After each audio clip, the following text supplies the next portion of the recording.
ఈ యొక్క వృషభ రాశి వారికి మే నెలలో సహజంగా హైయర్ ఎడ్యుకేషన్ అంటే పంచమ స్థానం.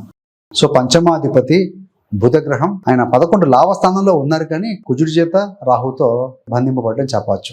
అంటే లాభంలో ఉన్నారు. మీరు ఎడ్యుకేషన్ విషయంలో ఏదైనా డిజైర్ అంటే ఫుల్ఫిల్ అవుతుంది, కానీ కొంత కన్ఫ్యూజన్ ఉంటుంది. ఎందుకంటే బుధ రాహు అంటే జడత్వం. చక్కగా ప్లాన్ చేసుకుంటే సో ఈ మాసంలో ఫలితాలు బాగానే ఉంటాయి. ప్రేమ విషయంలో ఎలా ఉంటుందంటే పంచంలో కేతు ఉన్నారు, ఇట్స్ నాట్స్ గుడ్, అంత పెద్ద శుభత్వం ఏం కాదు. పంచమాధిపతి లాభంలోనూ బలహీనంగా ఉన్నారు, అంటే 7వ స్థానాధిపతి కుజుడితో కలిసి ఉన్నారు. సో ప్రేమ జీవితాన్ని, వివాహ జీవితం కొనసాగించవచ్చా, ఇలాంటి సందిగ్ధత ఉంటుంది. వృత్తి విషయంలో ఎలా ఉంటుందంటే దశమాధిపతి ఎవరంటే శనిశ్వరుడు దశమంలోనే ఉన్నారు, ఎలాంటి దుష్టగ్రహాల ప్రభావంలో లేరు. కాబట్టి ఏంటంటే వృత్తి పరంగా బాగానే ఉంటుందని చెప్పవచ్చండి.